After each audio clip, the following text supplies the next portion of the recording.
8억 6천만 원에 샀던 남양주 아파트가 무려 2억 2천만 원 증발해서 6억 4천만 원까지 떨어졌다고 합니다. 대체 무슨 일이 있었던 걸까요? 2021년 봄 서울의 투룸 오피스텔에 전세로 살던 39세 상민 씨는 깊은 고민에 잠겨 있었습니다. 그는 서울 강남에 위치한 제약회사에서 근무하며 착실히 월급을 모아왔습니다. 저축이 최고라는 부모님의 말을 들으며 또래보다 많은 돈을 모아놨죠. 매일 아침 7시에 출근해 야근을 밥 먹듯 하며 노후의 안정적인 삶을 위해 치열하게 살아왔죠. 그 덕에 통장 잔고는 나날이 늘어갔습니다.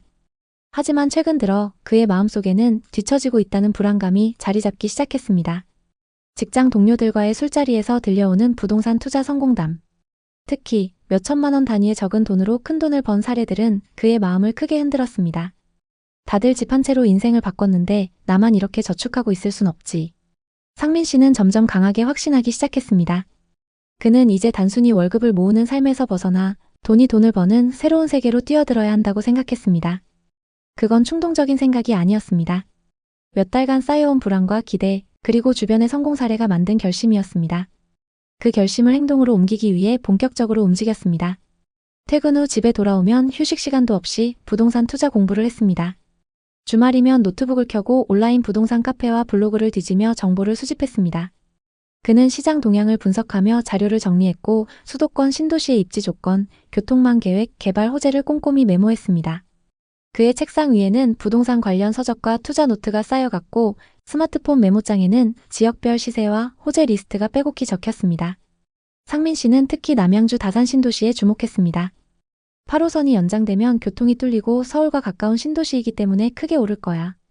친구 중 한 명이 남양주에서 갭투자로 2억 가까이 수익을 냈다는 이야기는 그의 결심을 더욱 굳히는 계기가 되었습니다. 상민 씨는 이 기회를 놓치고 싶지 않았습니다. 그는 주말마다 시간을 내서 부동산을 방문했고 매물을 계속 찾아다녔습니다. 지금이 아니면 평생 후회할 거야. 그는 그렇게 자신을 다잡았습니다. 남양주는 당시 부동산 시장에서 확실한 투자처로 불리며 투자자들의 뜨거운 관심을 받고 있었습니다. GTX 8호선 연장, 왕숙지구 개발 등 각종 호재가 쏟아졌고 부동산 유튜버들은 지금 사지 않으면 앞으로 기회가 없다며 투자자들을 부추겼죠. 상민 씨는 그 열기에 완전히 휩싸였습니다. 그는 주말마다 다산 신도시를 직접 방문해 현장을 둘러봤습니다. 새로 지어진 아파트 단지와 신도시 인프라를 보며 이곳이 곧 수도권의 새로운 중심지로 떠오를 것이라는 확신이 들었습니다. 부동산에서 매물을 브리핑 받던 중 딱 마음에 드는 매물이 나왔습니다. 고객님, 이제 이 가격으론 다산 신도시에 집 못 사요. 갭으로 사면 충분히 가능하십니다.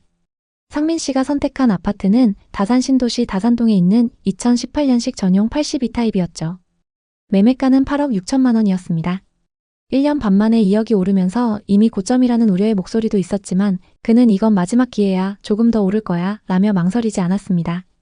전세는 5억 5천만 원으로 맞췄고 나머지 금액은 모았던 자본과 신용대출로 충당했습니다. 이른바 갭투자였죠. 적은 자본으로 큰 수익을 기대할 수 있는 이 전략은 상민 씨에게 꿈의 지름길처럼 보였습니다. 계약서를 쓰는 순간 그의 가슴은 설렘과 긴장 그리고 희망으로 가득 차 있었습니다. 그는 부동산의 책상에 앉아 펜을 쥐고 떨리는 손으로 서명을 하며 미소를 지었습니다. 이 집이 내 인생을 바꿀 거야. 상민 씨는 그렇게 굳게 믿었습니다. 그의 눈앞에는 밝은 미래가 펼쳐져 있는 듯했죠. 타이밍을 정말 잘 잡았던 걸까요? 계약 후 2달 만에 9억 2천만 원을 돌파했습니다. 상민 씨는 쾌재를 불렀습니다. 2달에 6천만 원 수익이라니. 이 방법을 내가 왜 이제 알았을까? 친구들과의 모임 자리에서 이 소식을 알렸고 다들 너무 부러워했습니다. 상민아, 나도 그쪽 동네에 좋은 매물 있는지 좀 알려줘봐. 다산 신도시로 갈아타야겠네. 친구들에게 투자처와 그 방법을 알려줄 정도가 됐다는 사실에 뿌듯했습니다. 하지만 그 기쁨도 아주 잠시였죠. 2022년 상황은 급변했습니다. 한국은행이 기준금리를 연이어 인상하며 부동산 시장에 찬물을 끼얹었습니다. 상민 씨의 신용대출 이자가 순식간에 2배로 치솟았죠. 하지만 큰 걱정 없었습니다. 담보대출 이자 받은 것도 아니고 몇 천만 원 받은 건데 뭐 괜찮아. 문제는 이 다음부터 발생했습니다. 갭투자로 매수했던 아파트의 시세는 2023년부터 급락했습니다. 8억 6천만 원에 샀던 아파트는 2023년 초 6억 4천만 원에 거래되었습니다. 무려 2억 2천만 원이 증발한 셈이었죠. 상민 씨는 처음엔 그 숫자를 믿을 수 없었습니다. 매일 아침 출근길 지하철에서 부동산 앱을 켜고 시세를 확인했지만 내려가는 숫자를 볼 때마다 가슴이 조여왔습니다. 이게 정말 내 집값이라고? 말도 안 돼. 그는 혼잣말로 중얼거리며 고개를 저었죠. 설상가상으로 전세 만기가 다가왔습니다. 전세입자는 지금은 더 좋은 매물이 많다며 계약을 연장하지 않겠다고 했습니다. 문제는 전세가가 5억 5천만 원에서 4억 5천만 원으로 뚝 떨어졌다는 점이었습니다. 새 임차인을 구하려면 보증금을 1억 낮춰야 했고 기존 임차인에게 보증금을 돌려주려면 상민 씨의 통장을 탈탈 털어도 모자랐습니다. 결국 그는 고금리 대출에 마이너스 통장, 부모님 돈까지 끌어다 썼습니다. 그때 처음으로 부동산 투자가 이렇게 무서운 거구나 라는 생각이 들었어요. 그럼에도 상민 씨는 아파트를 팔 수 없었습니다. 손실이 너무 컸기 때문이죠. 당시에는 급매로 나온 매물이 넘쳐났고 구매자는커녕 문의조차 드물었습니다.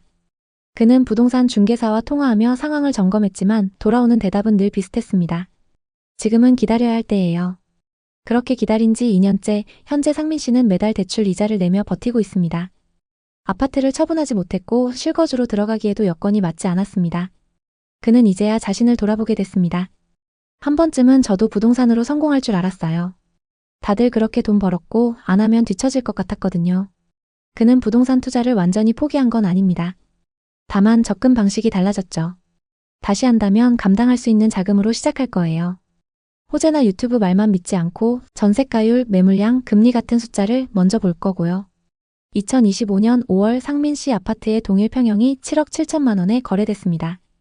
2023년 하락장일 때보단 많이 회복했죠. 하지만 아직도 1억가량 손실 중입니다. 본전까지 회복하려면 대체 언제까지 기다려야 하는 걸까요? 남양주 부동산 시장은 대규모 택지지구 개발과 지하철 호재를 등에 업고 지난 몇 년간 뜨거웠습니다.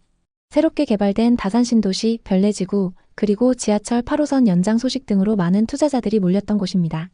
하지만 지금 남양주는 아파트 하락세가 엄청나고 미분양 지식산업센터와 상가가 넘쳐나는 지역이 되어버렸습니다.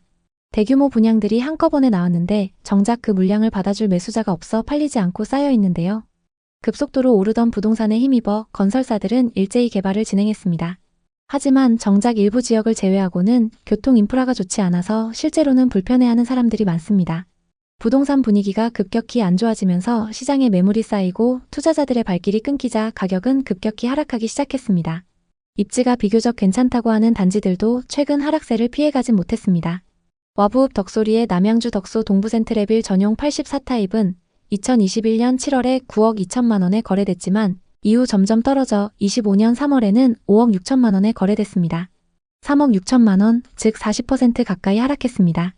또 남양주에서 가장 입지가 좋다는 다산 신도시에 위치한 아파트조차 큰 폭으로 하락한 거래가 나오고 있습니다.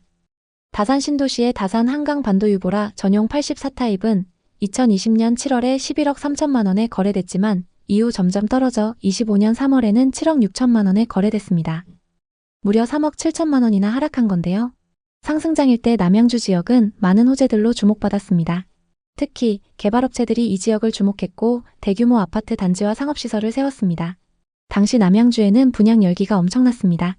남양주의 가치는 아직 저평가됐다는 투자자들의 믿음과 저금리 상황에 지식산업센터와 상가 분양은 순조롭게 진행됐습니다.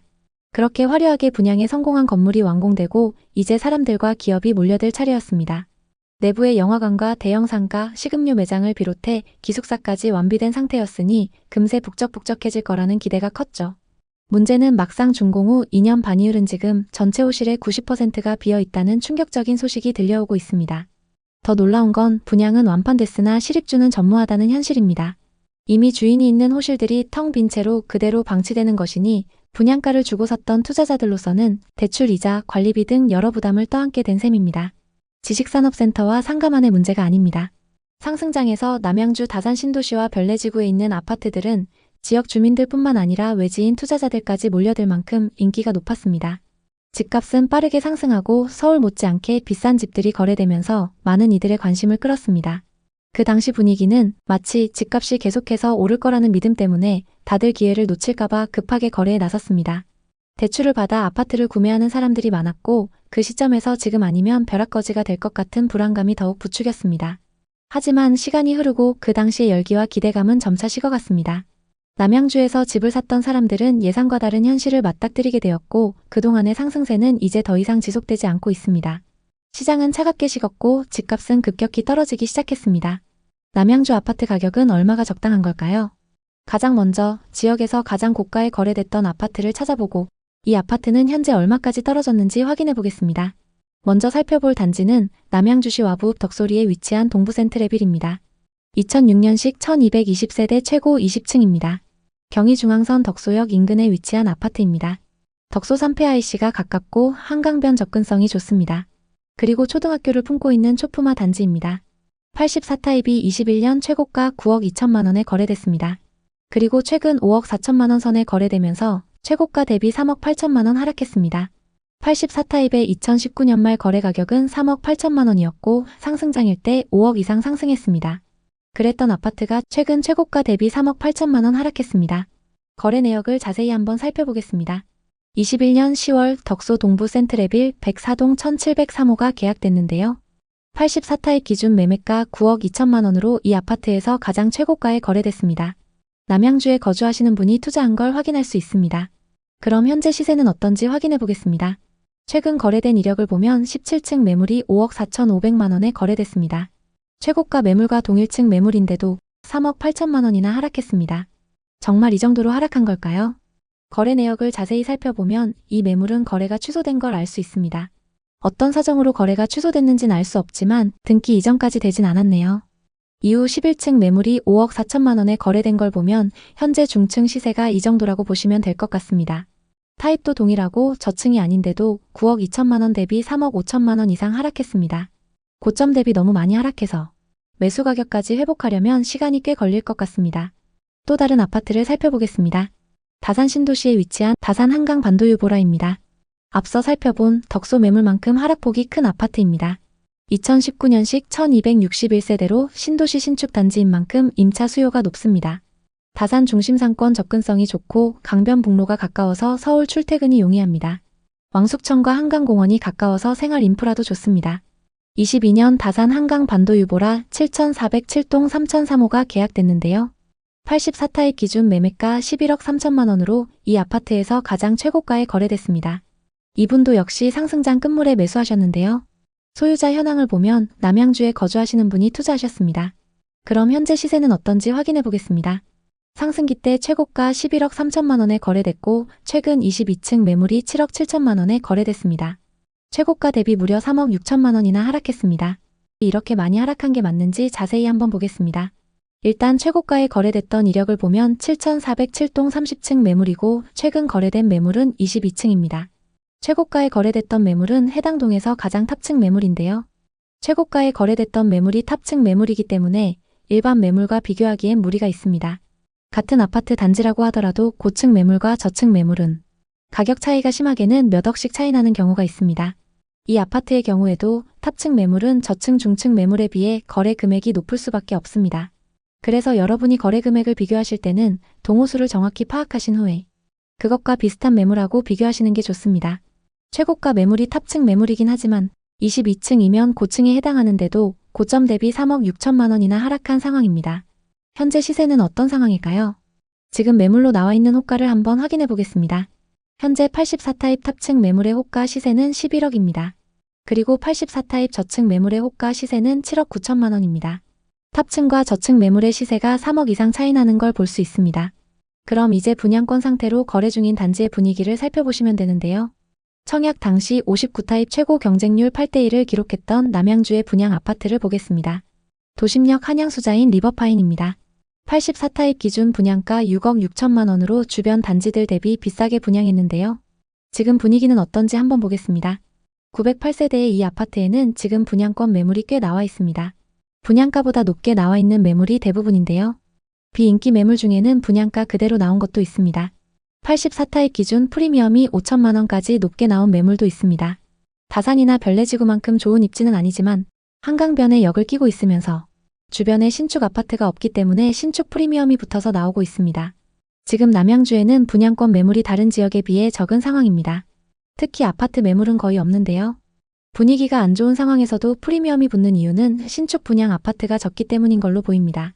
이 다음 확인하셔야 하는 건 지역 전체의 미분양 매물 현황인데요. 남양주의 상황은 어떤지 살펴보겠습니다. 2020년부터 계속적으로 미분양 매물이 감소하더니 22년에는 거의 남아있지 않았습니다. 2023년 일부 증가하긴 했지만 적정 수준을 유지하고 있습니다.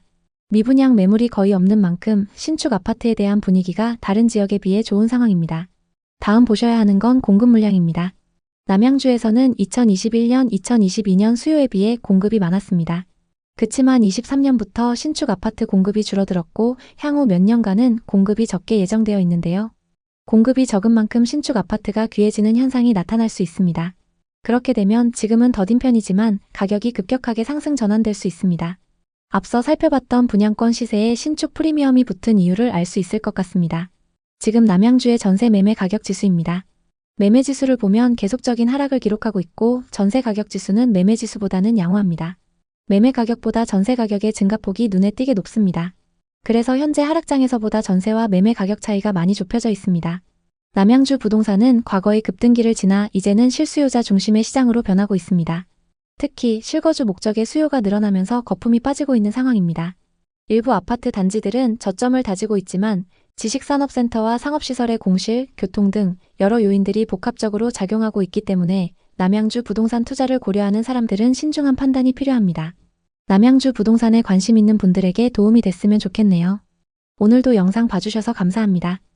항상 여러분의 성공적인 투자를 응원하겠습니다. 오늘 영상이 도움되셨다면 구독, 좋아요 부탁드립니다. 감사합니다. 청주시 복대동의 준신축 아파트. 그 앞에 서 있는 30대 후반의 박민혁 씨는 떨어진 아파트 시세를 확인하며 깊은 한숨을 내쉬었습니다. 5억 5,500만 원에 샀던 아파트가 4억 초반까지 떨어지며 무려 30%가량 손실 중인데요. 2021년 초 청주에서 치킨집을 운영하던 민혁 씨네 부부는 밤늦게까지 유튜브 영상을 들여다보며 대화를 나눴습니다. 당시 청주 부동산 시장은 전국에서 가장 핫한 지역이었기 때문에 청주에 투자하면 무조건 돈을 벌 수 있다는 식의 영상이 넘쳐났습니다. 부부는 자영업으로 번 돈을 허투루 쓰고 싶지 않았습니다. 이 돈을 굴려야 미래가 있어. 민혁 씨와 아내 소미 씨는 매일 저녁 부동산 공부를 하며 투자로 성공하겠다는 꿈을 키우고 있었습니다.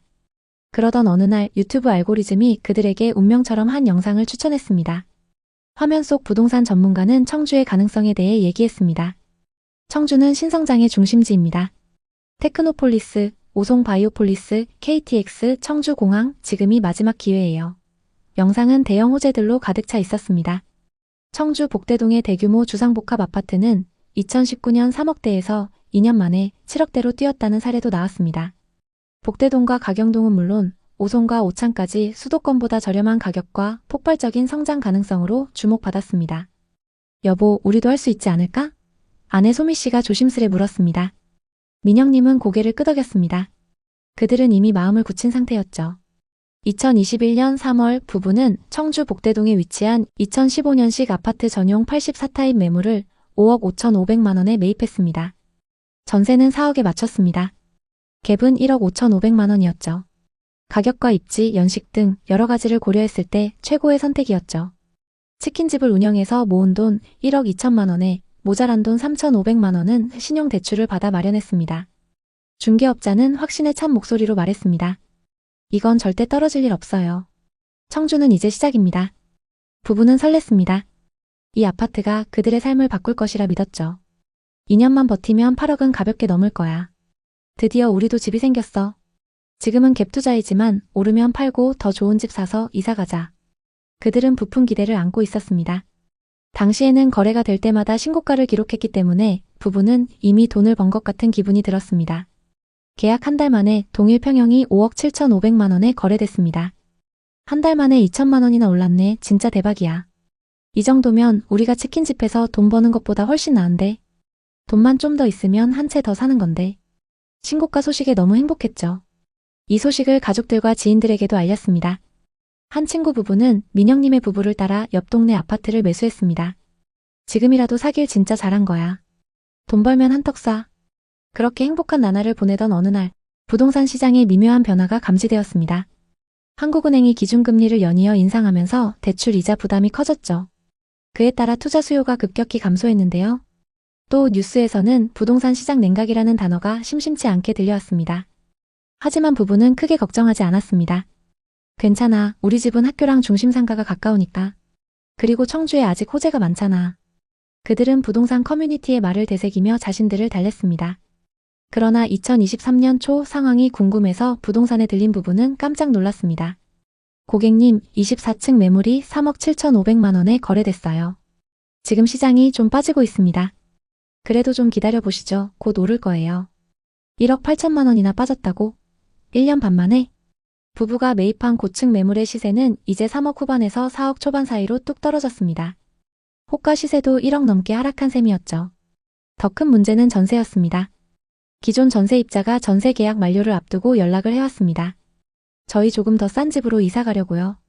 새 임차인을 찾기 위해 부부는 다시 부동산을 찾았습니다. 하지만 돌아온 대답은 냉혹했습니다. 지금 전세금을 잘 받아야 3억이에요. 3억 4천만 원은 무리입니다. 3억이라도 잘 맞춰볼게요. 전세가가 4천만 원이나 떨어진 것이었습니다. 전세금을 돌려주려면 현금을 더 투입해야 했죠. 아내 소미님은 떨리는 목소리로 말했습니다. 이러다 우리 돈 다 까먹는 거 아니야? 겨우겨우 3억에 들어올 전세입자를 구했고 그동안 모았던 돈과 사업자 대출을 합쳐 4천만 원을 메웠습니다. 전세 시세도 떨어져서 역전세를 맞고 집값도 떨어져서 팔 수도 없는 상황에 처했죠. 그때 최고점일 줄 알았으면 안 사는 건데. 기다렸다가 지금 샀어야 해. 하지만 후회해도 이미 너무 늦어버렸죠. 2025년 5월 최근 해당 아파트 15층 매물이 4억 4,100만 원에 거래됐습니다. 하락장에 비해선 많이 상승했지만 아직 1억 이상 손실 중입니다. 부부는 손실을 만회하기 위해 치킨집 운영에 집중하기로 했습니다. 언제쯤 본전을 회복할 수 있을까요?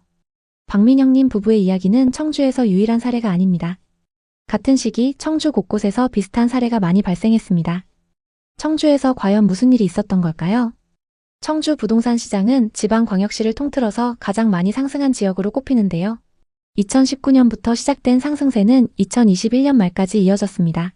특히 2020년 상반기에는 청주시의 매매가가 급등하면서 청주 부동산 시장은 많은 사람들의 관심을 끌었습니다.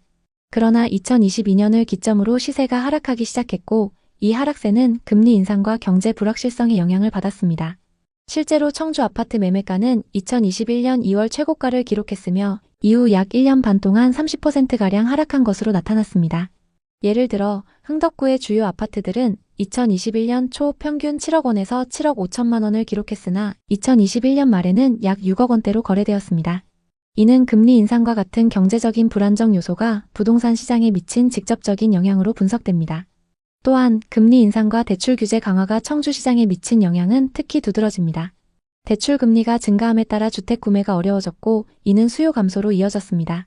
청주 부동산은 여전히 투자 가치가 있지만 부동산을 매수할 때는 신중한 접근이 필요합니다. 이제 청주의 부동산 시장, 특히 비싸게 거래된 지역들의 현재 상황에 대해 자세히 살펴보겠습니다. 최근 청주에서 가장 많이 하락한 아파트는 시티 프라디움 1단지입니다. 최고가 대비 3억 6천만 원이나 하락했는데요. 2020년식 797세대 신축 아파트의 분양가는 84타입 기준 3억 3천만 원이었습니다. 이 아파트는 상승장에서 매매가 7억 7,500만 원까지 거래되면서 분양가 대비 4억 5천만 원이나 상승했습니다. 현재 시세는 어떨까요? 부동산 상승기에 청주 부동산은 비수도권 중에서도 호재가 많고 저렴한 가격에 많은 투자자가 몰렸습니다. 특히 신규 택지 개발과 산업단지 개발, 그리고 광역철도 개발 호재들로 1년 만에 몇 억씩 오르는 상승세를 보였습니다. 하지만 지금은 상황이 좋지 않습니다. 상승기 가격에 비해 40% 이상 빠진 곳도 있습니다. 그럼 지금이 적정 가격일까요? 청주는 상대적으로 저렴한 가격에 외지인들의 갭투자 비율이 높았던 지역입니다. 특히 상승장 막바지에 청주 복대동과 가경동 신축부터 오창과 오송까지 거래량이 급격히 상승했는데요. 지금은 투자했던 분들이 매물을 계속 내놓으면서 시세보다 저렴한 호가 매물이 쌓이고 있습니다. 그리고 분양권은 마이너스 프리미엄으로 내놔도 거래가 잘 안 되고 있습니다. 85만 명이 거주하는 청주시의 아파트 가격은 얼마가 적당한 걸까요? 오늘은 청주의 부동산 지표를 분석해보고 현재 아파트 시세가 적당한지 앞으로 더 떨어질지 같이 확인해 보겠습니다. 먼저 7억 9,500만 원까지 거래됐던 오송의 아파트부터 보겠습니다. 흥덕구 오송읍 연재리에 위치한 오송 힐데스하임입니다. 이 아파트는 2010년식 402세대 최고 28층입니다. 40평부터 60평까지 대형 평형으로 구성되어 있기 때문에 전세와 월세 수요가 꾸준합니다. 단지 바로 앞으로 오송 호수공원이 위치하고 있고 오송역이 예정되어 있습니다. 132타입의 가격 흐름을 보겠습니다. 2020년 1월 3억 9천만 원이었고 22년 최고가 7억 9,500만 원에 거래됐습니다. 정확히 2년 만에 4억이나 상승했습니다. 이 아파트의 현재 시세는 어떨까요? 최근 26층 매물이 6억 1천만 원에 거래되면서 고점 대비 23% 하락했는데요. 22년 거래 현황을 보면 802동 2101호 매물이 7억 9,500만 원에 거래됐습니다. 최고가 7억 9,500만 원에 거래됐던 매물하고 최근 6억 1천만 원에 거래된 매물은 같은 타입 매물입니다. 오히려 최근 거래된 매물이 더 고층 매물인데요. 현재 호가 시세도 한번 살펴보겠습니다. 802동 중층 매물이 6억 5천만 원에 나와 있고 801동 고층 매물은 6억 7천만 원에 나와 있습니다. 중층 이상 매물 기준으로 1억 5천만 원 빠져서 나오고 있는 상황입니다. 다음은 청주시 흥덕구 복대동에 위치한 두산 이브 지웰시티 2차입니다. 거래량이 높은 준신축 단지이기 때문에 시세 반영이 빠릅니다. 2015년식 1956세대인 이 아파트는 복대동 중심부에 위치하고 있습니다. 주상복합 단지로 대형 프랜차이즈를 포함해서 상업시설 이용이 편리합니다. 길 건너엔 현대백화점도 위치하고 있습니다. 80타입의 분양가는 3억이었고 21년 최고가 7억 7,700만 원에 거래됐습니다. 분양가 대비 4억 7천만 원이나 상승했습니다. 이 아파트의 현재 시세는 어떨까요? 최근 12층 매물이 6억 500만 원에 거래되면서 고점 대비 21%나 하락했는데요. 정말 이 정도로 하락했을까요?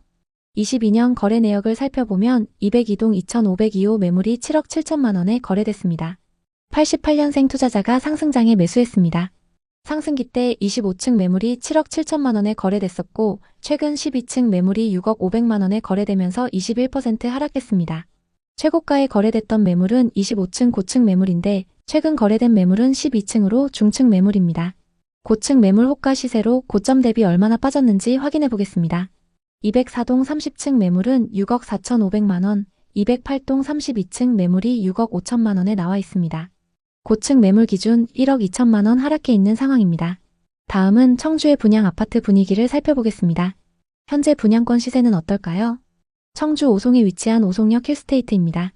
지역주택조합 단지로 59타입 기준 조합원 분양가가 3억 중반선에 공급됐는데요. 현재 분양권 시세는 어떨까요? 현재 매매로 나와 있는 매물 중에는 마이너스 3천만 원까지 떨어져서 나오는 마피 매물도 있습니다.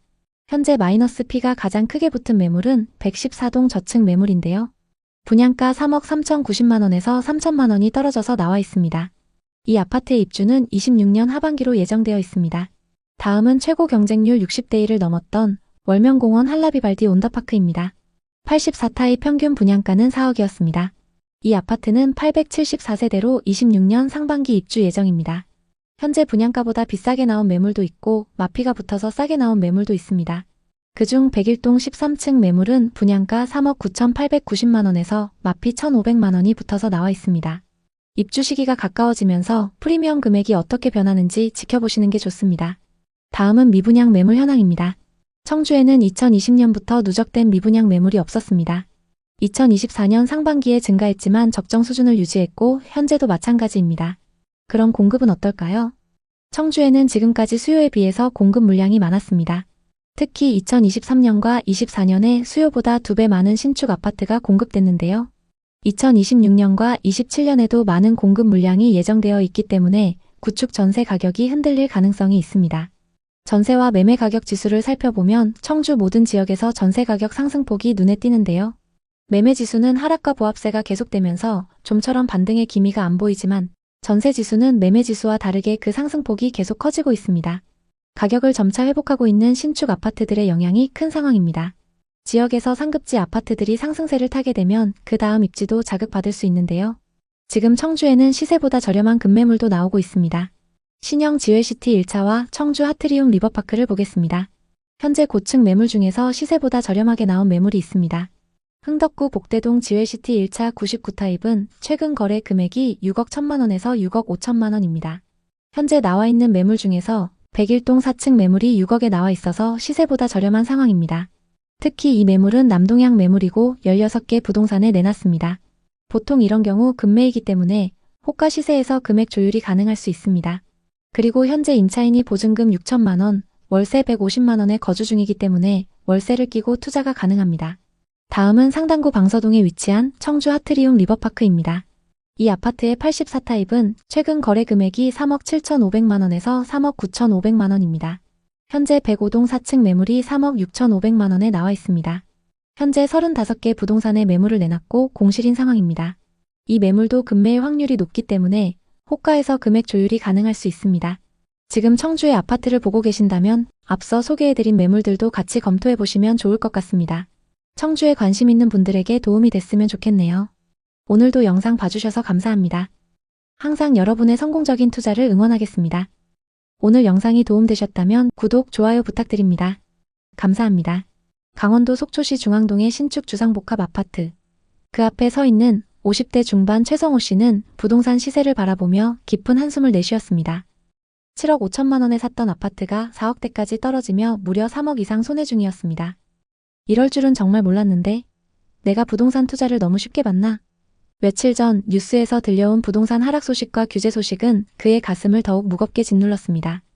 담보대출 규제, 전세대출 규제, 그리고 끊임없이 반복되는 시장 안정화 대책이라는 단어들은 성호 씨처럼 신축 아파트에 영끌했던 사람들에게는 악몽 같은 소리였습니다. 성호 씨는 20년 넘게 중견기업에 다니며 꾸준히 저축을 해왔습니다. 소득이 높진 않았지만 늘 아끼며 지내왔죠. 명품이나 차에도 관심이 없었습니다. 그 덕에 부부는 넉넉하진 않았지만 안정적인 결혼 생활을 할 수 있었죠. 월급 통장엔 성호 씨의 월급과 야근 수당, 성과급, 그리고 아내의 맞벌이 소득이 꾸준히 쌓였습니다. 검소하게 생활하며 차곡차곡 모은 돈은 부부의 가장 든든한 버팀목이었죠. 그러나 저축만으로는 앞으로의 삶이 불투명하다고 느낀 성호 씨는 그동안 모은 자산으로 노후를 준비하겠다고 마음먹었습니다. 하지만 은행 예금 이자는 터무니없이 낮았고 주식시장은 변동성이 너무 커서 손대기 두려웠습니다. 매일 저녁 퇴근 후 차를 마시며 신문을 읽던 그는 부동산 시장이 뜨겁게 달아오르고 있다는 기사를 자주 접했습니다. 부동산 시세가 급등하고 있다는 기사를 바라볼 때마다 성호 씨는 마음속으로 다짐했습니다. 이제 부동산에 뛰어들 때가 됐어. 다른 것엔 관심이 없었던 성호 씨의 유일한 꿈은 은퇴 후에 안정된 노후 생활이었습니다. 특히 바닷가에서의 삶에 큰 로망이 있었죠. 아침이면 푸른 바다를 바라보며 눈을 뜨고 해질 무렵 아내와 해변을 천천히 걷는 노후. 그 꿈을 이루기 위해 부부는 20년간 꾸준히 저축했습니다. 성호 씨에게 그 돈은 단순한 저축이 아니었죠. 도시의 반복되는 일상 속에서 희망을 붙잡게 해주는 유일한 동력이었습니다. 그러던 어느 날 그의 인생을 바꾼 결정적인 순간이 찾아옵니다. 회사 동료들과의 술자리에서 직장 선배가 속초의 아파트를 화제로 꺼냈어요. 선배는 맥주잔을 기울이며 자신만만하게 말했죠. 성호야, 속초 부동산 지금 대박이야. 바다 보이는 신축 아파트가 이 가격이면 무조건 올라간다. 나도 계약했어. 너도 놓치지 마. 이 말은 성호 씨의 가슴에 불을 지폈습니다. 다들 집 한 채로 인생을 바꿨는데 나만 이렇게 저축하고 있을 순 없지. 성호 씨는 점점 강하게 확신하기 시작했습니다. 그는 이제 단순히 월급을 모으는 삶에서 벗어나 돈이 돈을 버는 새로운 방식으로 바뀌어야 한다고 믿었습니다. 당시에는 성호 씨의 아내도 묘한 불안감을 느낄 때였습니다. 대학 동기나 직장 동료들이 좋은 아파트를 소유하며 자산을 불려가는 모습을 볼 때마다 부러웠죠. 전셋집은 편리했지만 내 집이 없다는 불안정함은 그들을 늘 불편하게 했습니다. 우리도 언젠가 내 집을 마련해야지. 마침내 부부는 큰 결심을 했습니다. 부동산 투자에 뛰어들기로. 그 결심을 행동으로 옮기기 위해 본격적으로 움직였습니다. 주말이면 여가를 즐길 시간도 아껴가며 부동산 투자 공부를 했죠. 유튜브 영상과 블로그를 정독하고 투자 관련 책을 뒤지면서 각종 부동산 정보를 수집했습니다. 그는 시장 동향을 분석하며 자료를 정리했고 수도권과 지방광역시의 입지 조건, 교통망 계획, 개발 호재를 꼼꼼히 메모했습니다. 그 중에서도 특히 강원도 동해안 쪽에 주목했습니다. 속초의 푸른 바다, 아침마다 파도 소리를 들으며 커피를 마시는 삶, 아내와 함께 해변을 산책하는 노후의 모습이 눈앞에 선명하게 그려졌죠. 그는 시간 날 때마다 아내와 속초로 여행을 다니기 시작했고 그러던 어느 날 부동산에 방문했어요. 초고층 오션뷰, 신축 커뮤니티와 인테리어, 그리고 끝없이 오르는 시세까지. 모든 게 부부의 결심을 부추겼습니다. 매물을 소개해준 중개사는 속초는 관광지라 수요가 끊이지 않을 거예요. 은퇴 후의 삶을 기대하는 분들도 많습니다. 라며 장밋빛 전망을 쏟아냈죠. 성호 씨는 아내와 밤늦게까지 상의했어요. 은퇴하고 여기서 살면 우리 노후가 행복할 거야. 신축 아파트니까 그때까진 전세를 줬다가 나중에 우리가 와서 살자. 투자용으로도 최고야. 앞으로 계속 오를 거야. 결국 그는 속초시 중앙동에 위치한 주상복합 아파트를 계약합니다. 전용 84타입 25층 매물의 가격은 7억 5천만 원이었습니다. 고객님, 전세는 4억 5천만 원에 맞출 수 있어요. 오션뷰라서 전세 들어오겠다는 사람들이 줄을 섰어요. 매매가 7억 5천만 원에 전세 4억 5천만 원. 갭은 3억이었습니다. 노후 자금으로 모아놓은 돈 전부를 털어넣었죠. 계약서를 쓰는 날 부동산에서 도장을 찍으며 그는 아내와 미소 지었어요. 이제 우리 노후는 준비됐어.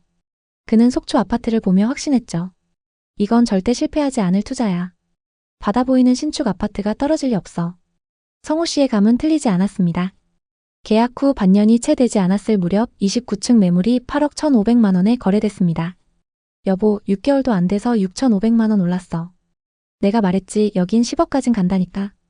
성호 씨에게 속초 부동산을 소개해준 회사 선배는 말했습니다. 거봐, 내가 사라고 했지? 우리 이제 대박이야. 선배 너무 고마워요. 거하게 한턱 쏠게요. 그들은 속초 부동산에 투자하길 잘했다며 행복한 노후를 그렸습니다. 주말마다 만나서 부동산 투자 얘기를 하며 시간을 보냈고 함께 투자 모임에도 가입했습니다. 사람들을 만날 때마다 강원도에 투자한 이야기를 하며 얼마나 올랐는지 자랑을 했죠. 그 중에는 아직 투자를 하지 않은 사람들도 있었는데 그 사람들에게 직접 매물도 소개해줬습니다. 마치 투자 전문가가 된 것 같았죠. 성호 씨는 부동산 투자 성공담을 기록하는 블로그도 시작했습니다. 사람들이 부러움의 댓글을 달 때마다 행복했죠. 이렇게 행복한 나날을 보내면서 시간이 흘러갔습니다. 하지만 여러분, 부동산 시장은 영원히 올라가진 않죠. 성호 씨의 꿈은 2022년 하반기 이후부터 서서히 깨지기 시작했습니다. 그의 기준금리 인상이 본격화되면서 부동산 투자 수요가 급격히 줄어들었습니다. 서울 부동산은 물론이고 속초 같은 지방 휴양지 부동산 시장은 직격탄을 맞았습니다. 과잉 공급, 수요 감소, 그리고 기대했던 교통 호재의 지연까지 겹치며 시장은 얼어붙었죠. 부동산 커뮤니티에서는 강원도 부동산 하락 사례들이 속출하기 시작했습니다. 성호 씨의 아파트도 하락을 피할 수 없었는데요. 성호 씨가 7억 5천만 원에 샀던 아파트는 2023년 들어 시세가 5억 중반까지 급락했습니다.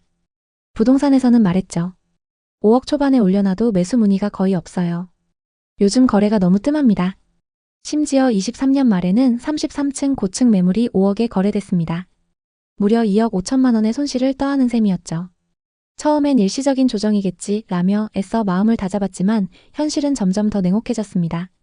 전세 수요도 급감하면서 전세 가격도 동반 하락했습니다. 기존 시세였던 4억 5천만 원에는 전세를 줄 수 없었고 급하게 내려서 3억 8천만 원에 겨우 맞췄습니다. 부족했던 돈 7천만 원은 퇴직금과 대출을 이용해 겨우 메웠습니다. 오션뷰 아파트가 왜 이렇게 떨어지는 거야? 전세는 이해하겠는데 매매 가격은 대체 왜? 성호 씨는 답답한 마음에 부동산에 방문했습니다. 중개사가 말하길. 급매로 내놔도 전화 한 통 오지 않아요. 지금 속초는 매수자가 거의 없어요. 파시려면 호가를 더 낮춰야 할지도 모릅니다. 이 말에 그는 망연자실했죠. 20년간 모은 자산이 모두 날아가는 기분이었습니다. 아내와의 대화는 점점 줄어들었고 자녀에게는 차마 이 상황을 털어놓지 못했죠. 그는 밤마다 부동산 앱을 켜고 속초 아파트 시세를 확인하며 불안과 후회에 잠겼습니다. 내가 왜 그때 선배 말을 믿었을까? 욕심이 화를 부른 건가? 속초 아파트는 화려한 오션뷰 도시와는 완전히 달랐습니다.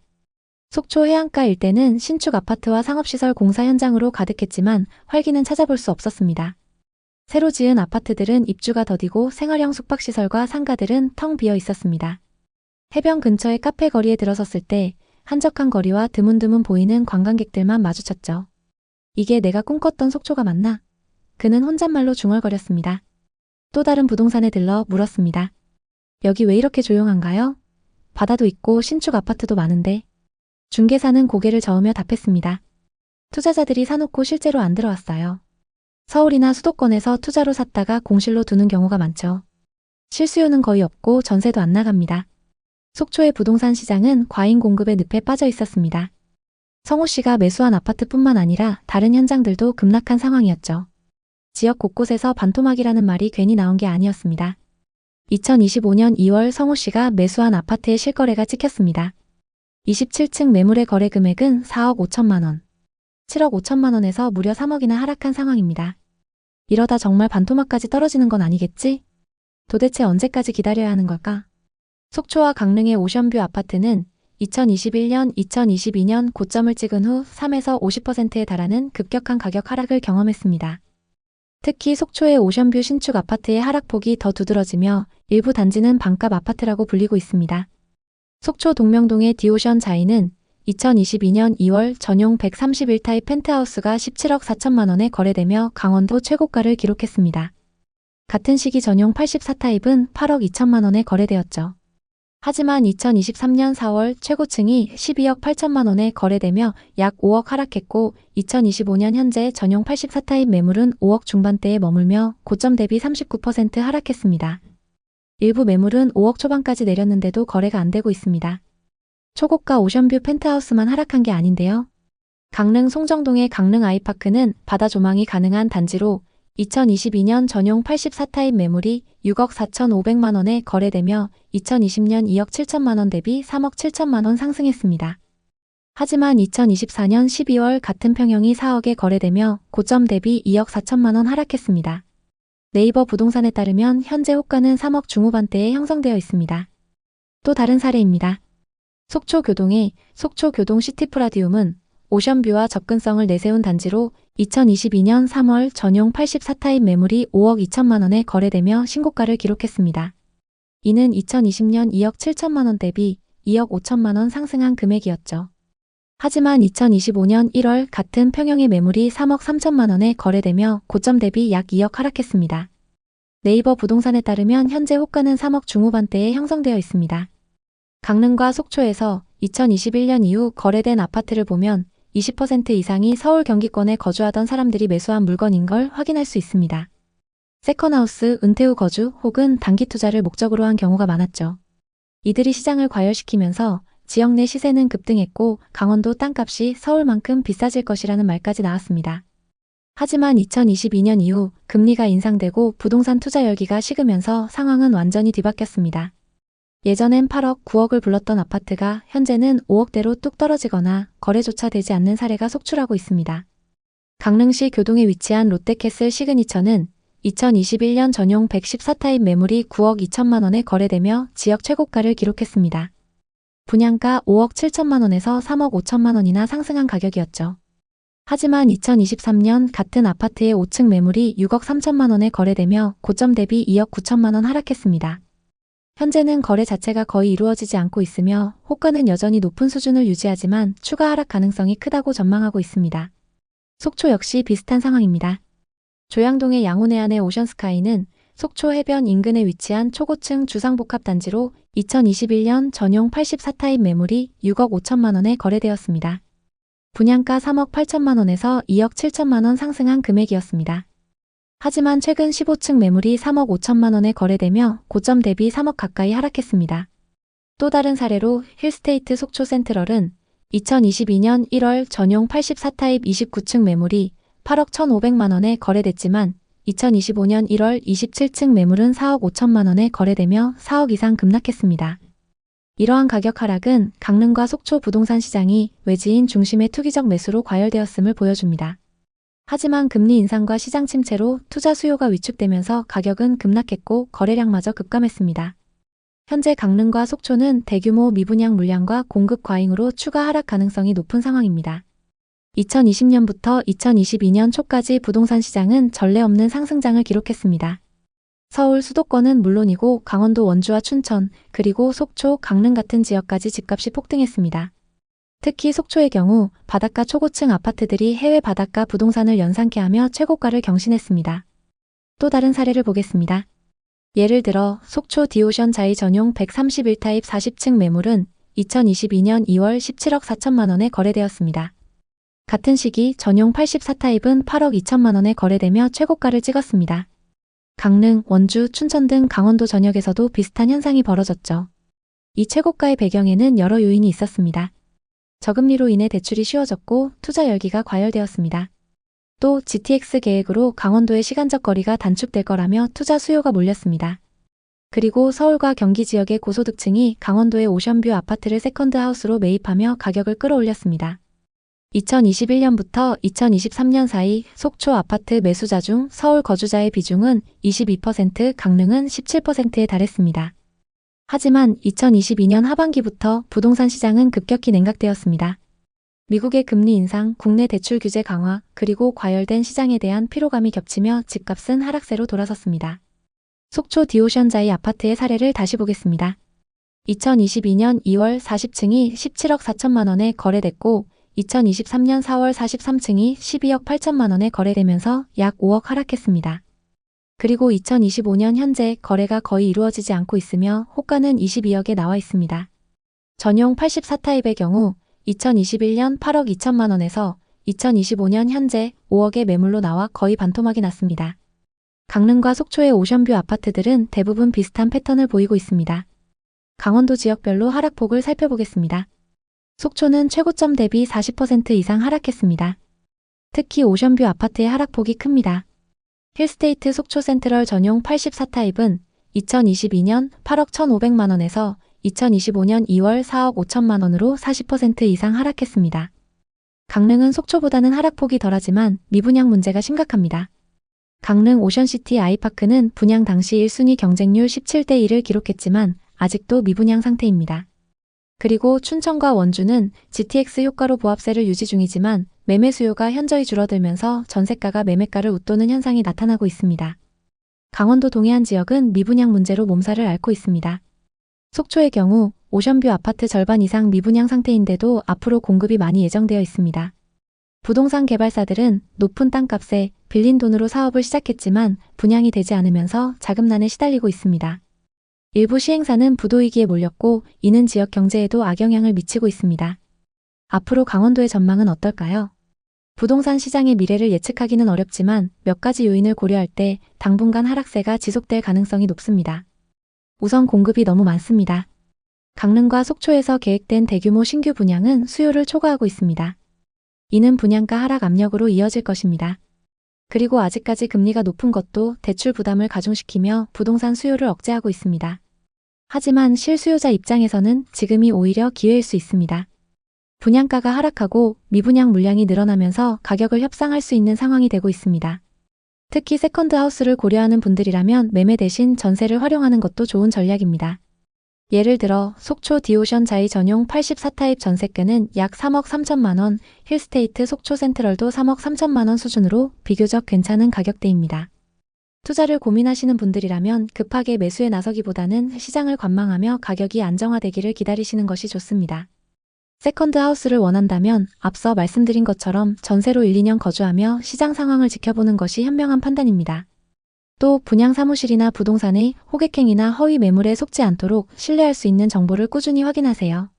부동산 투기 열풍은 많은 사람들에게 기회이자 동시에 큰 손해를 안겼습니다. 속초와 강릉의 바다는 여전히 아름답지만 거품이 낀 가격에 휩쓸리면 큰 손실을 볼 수 있습니다.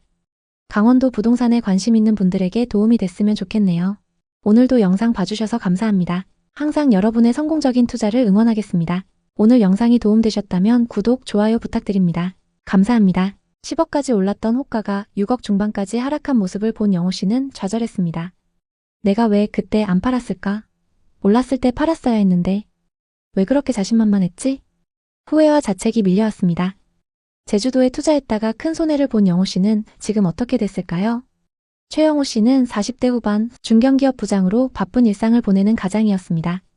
아내와 아들을 둔 그는 가족에게 더 나은 삶을 제공하고픈 꿈을 품고 있었습니다. 제주도는 영호 씨 부부의 오랜 로망이었죠.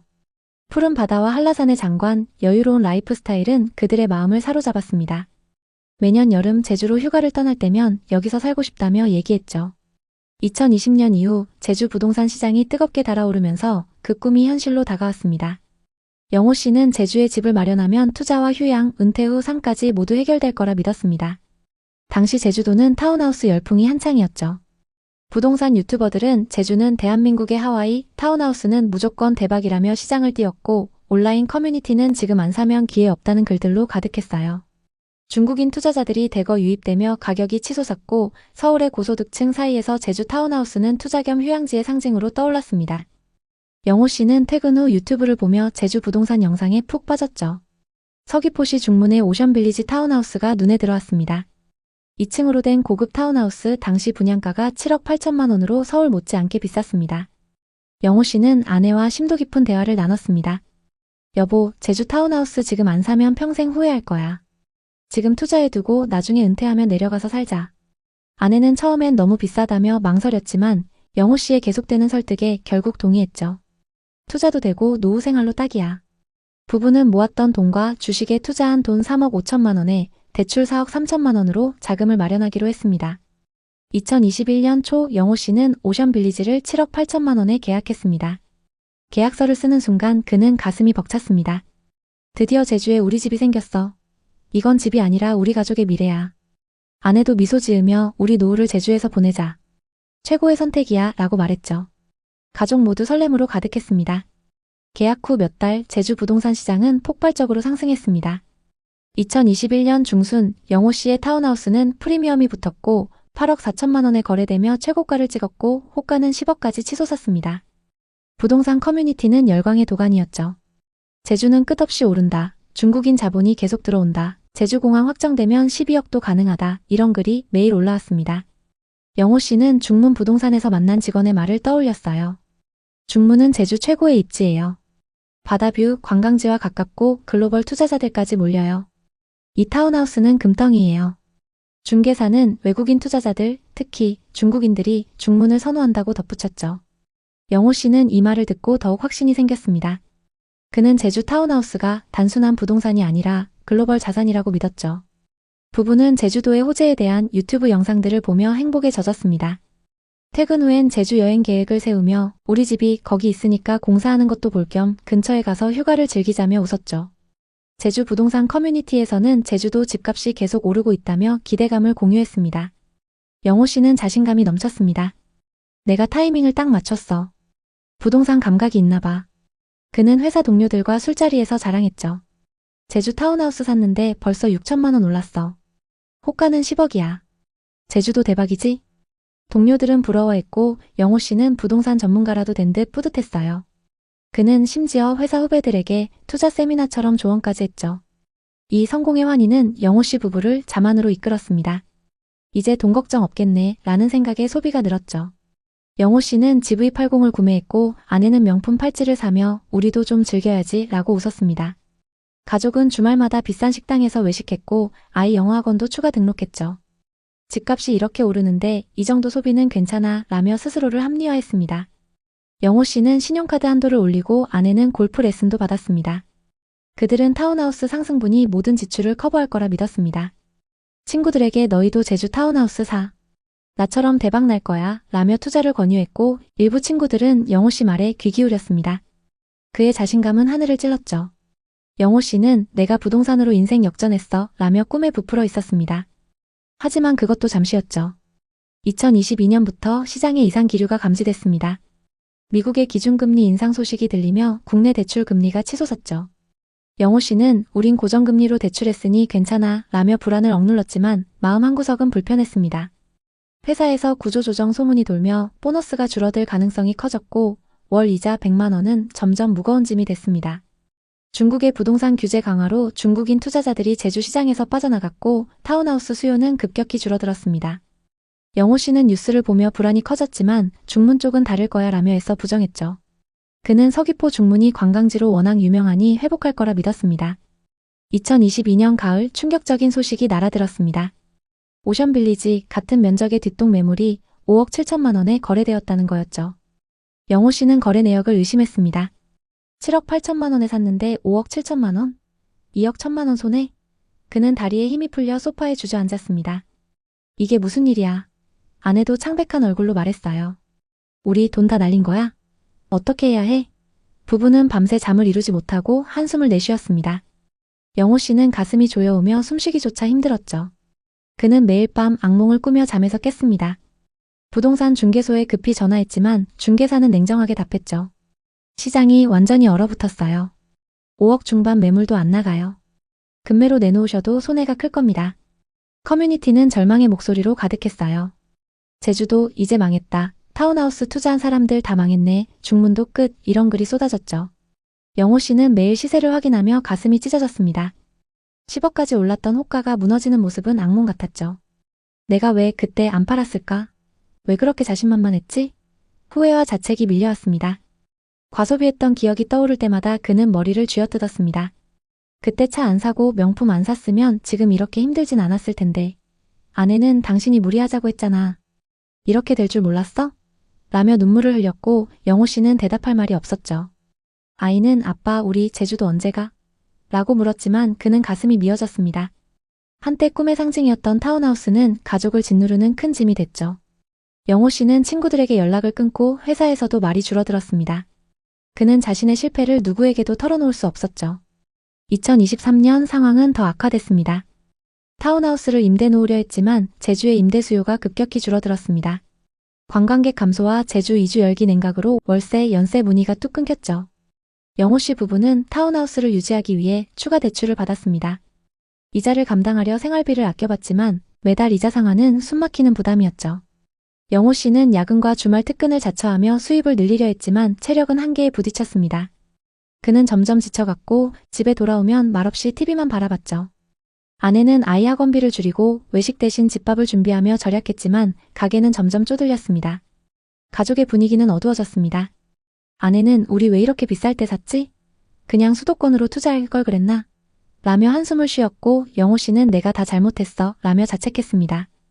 아이는 부모의 표정을 읽으며 조용해졌고 집안은 웃음소리가 사라졌죠. 영호 씨는 퇴근 후 맥주 한 캔을 마시며 혼잣말을 했습니다. 부동산이 행복을 가져다 줄 줄 알았는데 다 내 잘못이야. 그는 타운하우스 계약서를 꺼내보며 한숨을 쉬었죠. 한때 자랑스러웠던 그 종이는 이제 고통의 상징이 됐습니다. 영호 씨는 투자 실패로 자신감을 잃었고 회사에서도 실수가 잦아졌습니다. 2024년 말 영호 씨는 중문에 있는 부동산 사장과 통화를 했습니다.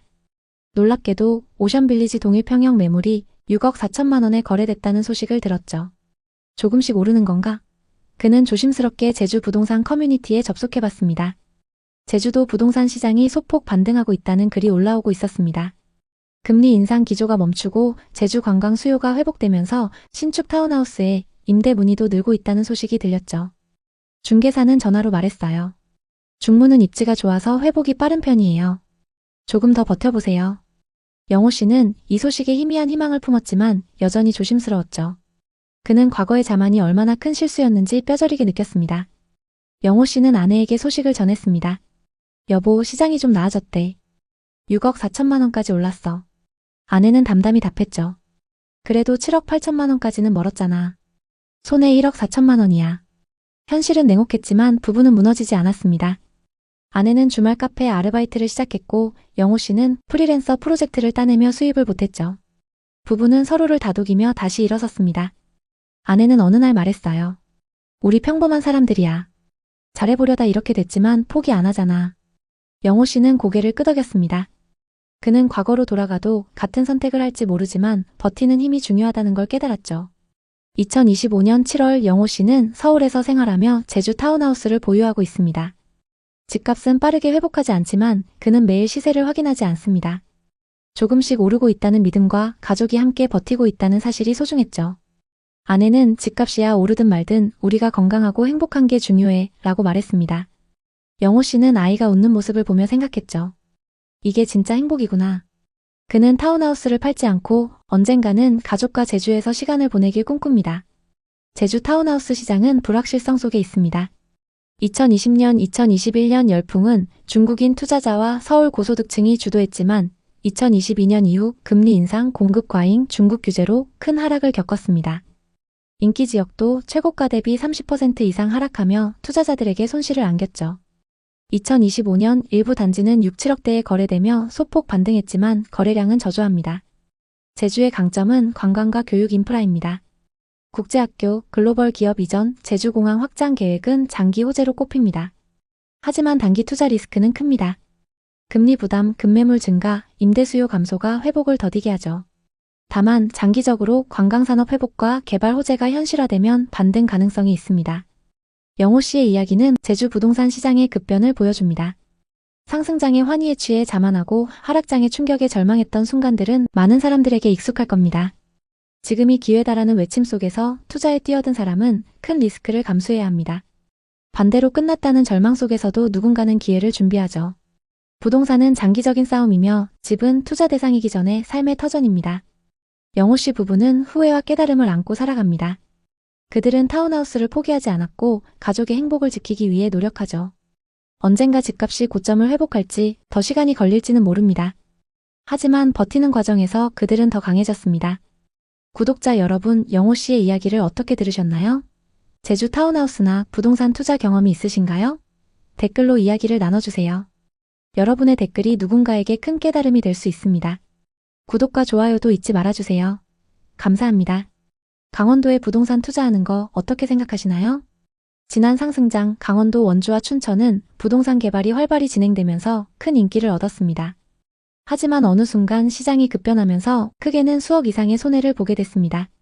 이분들은 지금 어떻게 됐을까요? 그리고 강원도 부동산은 다시 회복할 수 있을까요? 2021년 30대 후반 유지훈 씨는 어느 순간부터 부동산 투자에 관심을 갖게 됐습니다. 부를 이루겠다는 욕심도 있었지만 어쩔 수 없이 남들과 비교하게 됐기 때문인데요. 매번 술자리에서 들려오는 부동산 투자 성공담, 특히 친한 친구들이 큰 돈을 벌었다는 얘기들은 그를 더 불안하게 만들었습니다. 그러게 나 살 때 너도 사라니까 왜 안 샀어? 아냐, 아직 늦지 않았어. 지금이라도 사. 다들 부동산 투자로 몇 억씩 벌었는데 나만 이렇게 뒤처질 순 없지. 지훈 씨는 이제 단순히 월급을 모으는 삶에서 벗어나 투자로 돈을 버는 부의 세계로 진입해야 한다고 생각했습니다. 사실 지훈 씨는 지금까지 늘 남부럽지 않은 삶을 살아왔습니다. 그는 서울에 위치한 대기업에서 근무하며 10년 넘게 성실히 월급을 모아왔습니다. 남들이 부러워하는 직장에 다니면서 꿈꾸던 안정적인 삶을 위해 치열하게 살아왔죠. 그 덕에 친구들보다 많은 연봉을 받았고 모은 돈도 꽤 많았습니다. 오피스텔 월세 말고는 전부 다 적금을 해두었기 때문이죠. 하지만 최근 들어 그의 마음속에는 점점 뒤처진다는 불안감이 자리 잡기 시작했습니다. 대학 동기들과의 술자리에서 들려오는 부동산 이야기. 특히 서울에 사는 친구들 이야기를 들을 때마다 묘한 기분이 들었습니다. 예전에는 그냥 평범한 친구들이었는데 점점 격차가 벌어지는 느낌이 들었던 거죠. 또 지방에 투자해서 꽤 많이 돈을 번 친구도 있었죠. 이런 부동산 투자 성공담들은 그의 마음을 점점 더 흔들었습니다. 다들 부동산 투자로 인생을 바꿨는데 나만 이렇게 저축하고 있을 순 없지. 지훈 씨는 점점 부동산 투자에 관심을 갖게 됐습니다. 그러던 어느 날 서울에서 열린 부동산 재테크 특강에 참석했습니다. 당시에는 재테크 특강이 주말마다 열리던 시기였습니다. 그만큼 많은 사람들이 부동산에 관심을 가졌죠. 부동산 개발 회사에서 주최하는 특강이었고 강사는 부동산 분야 전문가들이었죠. 서울 1시간 거리 수도권 근교 아파트가 기회입니다. 라는 PPT 화면이 눈에 들어왔고 강사는 말했습니다. 지금이 갭 투자의 마지막 기회. GTX 도로 확장, 이건 절대 놓쳐선 안 됩니다. 지훈 씨는 서울 강남의 오피스텔에서 매달 월급의 70% 이상을 저축했기 때문에 시드머니가 꽤 있었습니다. 하지만 서울 아파트 가격은 이미 그의 월급으로는 꿈도 꾸기 어려운 수준이었죠. 이대로라면 평생 집 한 채 못 사겠구나 라는 불안이 그의 마음을 짓눌렀습니다. 그러던 중 부동산 강사의 말 한마디가 그의 투자 심리를 자극했습니다. 지금 갭 투자로 종잣돈을 늘리고 2년에서 4년 뒤 서울에 내 집을 마련하세요. 지훈님은 결심했습니다. 그래, 갭 투자라면 나도 할 수 있어. 지훈님은 수도권 근교, 특히 경기도 외곽이나 강원도 원주와 춘천을 위주로 매물을 살펴봤습니다. 서울에서 그렇게 멀지 않고 저렴한 지역들이었죠. 그는 주말마다 부동산 중개업소와 분양 홍보관을 돌며 정보를 모았습니다. 한 중개업소 직원이 자신감 넘치는 목소리로 말했습니다. 원주는 앞으로 강원도를 대표하는 혁신 도시가 됩니다. 지금 전세 끼고 5천만 원이면 아파트 한 채 살 수 있어요. 2년 뒤엔 최소 2억은 오릅니다. 원주 준신축 아파트는 매매가가 4억 3천만 원, 전세는 3억 8천만 원이었습니다. 갭은 5천만 원이었죠. 매물을 기록해두고 그 다음 주엔 춘천을 찾았습니다. 춘천의 한 아파트는 매매가 3억 2천만 원, 전세 2억 7천만 원으로 갭이 5천만 원이었습니다. 이 정도면 지금 당장 두 채나 가능하겠어. 지훈님은 즉시 움직였습니다. 그는 그동안 저축한 돈이 꽤 있었기 때문에 투자금 1억을 바로 만들 수 있었습니다. 진짜 돈 모아두길 잘했다. 이제 이 돈으로 나도 부동산에 투자해서 돈 좀 벌어보자. 이제 저축은 끝이다. 이를 기반으로 원주와 춘천에 각각 한 채씩 총 두 채의 아파트를 갭 투자로 계약했습니다. 평균 실투자금은 한 채당 5천만 원이고 전세 기간도 각각 2년 조건이었습니다. 계약서를 쓰는 순간 지훈님은 내가 드디어 부동산 투자자가 됐다는 생각에 가슴이 벅찼습니다. 2022년은 지훈님에게 뭐든 잘 되는 해였습니다. 그 시기 강원도 부동산 시장은 가장 핫했고 그의 투자 아파트들은 가격이 치솟았습니다. 원주의 아파트는 5억 7천만 원의 거래가 기록되었고 춘천 아파트도 4억 8천만 원까지 올랐습니다. 1억을 투자해서 1년 만에 2억을 번 셈이었죠. 수익률은 무려 200%였습니다. 지훈님은 매일 부동산 앱에서 시세를 캡처하며 행복했습니다. 그는 친구들과의 술자리에서 이렇게 자랑하곤 했습니다. 개발만 완료되면 이 아파트들 최소 8억은 간다. 내가 계산 다 해봤어. 친구들은 부러워했고 지훈님은 확신에 차 있었습니다. 다음 계획은 이 아파트들로 시세차익 4억을 만들고 서울 강북에 30평대 아파트를 살 거야. 마치 부동산 고수가 된 것 같은 느낌이었고 심지어 유튜브 채널을 열어 투자 노하우를 공유할까 고민하기도 했습니다. 하지만 어느 순간 금리 인상으로 전세와 매매 금액이 동반 하락하기 시작했습니다. 전세 대신 월세가 늘어났고 그에 따라 지훈님이 계약한 아파트들의 전세 시세도 급락했습니다. 원주 아파트의 전세입자가 전세금 5천만 원을 낮춰달라고 요구했고 춘천 아파트는 새 세입자를 찾는데 2달이 걸렸습니다. 고금리 대출로 5천만 원을 겨우 구해 원주 아파트는 전세 재계약을 진행했지만 춘천 아파트는 공실 위기가 다가왔습니다. 아파트를 담보로 대출을 받으려고 했지만 대출 규제에 막혀 대출이 불가능했습니다. 전세를 월세로 전환하려 했지만 월세 수요도 미미했습니다. 하는 수 없이 매입한 가격에라도 처분하려고 했죠. 하지만 3억 2천만 원에 매수한 아파트 가격은 2억 9천만 원까지 떨어져 있었습니다. 지훈님은 답답한 마음에 부동산에 방문했습니다. 중개사가 말하길. 급매로 내놔도 전화 한 통 오지 않아요. 지금 춘천은 매수자가 거의 없어요. 파시려면 호가를 더 낮춰야 할지도 모릅니다. 이 말에 그는 망연자실했죠. 그동안 저축했던 돈이 모두 날아가는 기분이었습니다. 회사 일이 도저히 손에 잡히지 않았고 스트레스를 풀기 위해 매일 술을 마셨습니다. 그는 밤마다 부동산 앱을 켜고 아파트 시세를 확인하며 불안과 후회에 잠겼습니다. 내가 왜 그때 무리하게 갭 투자를 했을까? 욕심이 화를 부른 건가? 춘천의 구축 아파트는 생각했던 분위기와 완전히 달라져 있었습니다. 거래는 뚝 끊기고 매물은 점점 쌓였죠. 그러던 중 한 부동산에서 2억 8천만 원까지 내리면 바로 계약하겠다는 사람이 있다고 연락이 왔습니다. 눈물을 머금고 4천만 원이나 손해보면서 매도를 결정했습니다. 결국 갭 투자로 시세 차익을 보려던 계획은 완전히 틀어졌고 처음 투자했던 금액보다 더 큰 손실을 안게 됐습니다. 강원도 부동산 시장은 대체 어쩌다 이렇게 됐을까요? 급등기의 원주와 춘천 시장을 이해하려면 당시 지역을 대표하던 단지들의 가격 흐름을 살펴보는 게 가장 확실합니다. 다음은 당시 고점을 찍었던 두 단지의 사례입니다. 춘천 롯데캐슬입니다. 입주 시기는 2015년이고 전용 면적 154타입이 10억 9천만 원까지 거래됐습니다. 춘천에서 최초로 10억 원을 돌파한 사례로 지역 언론이 앞다퉈 보도하며 화제가 됐습니다.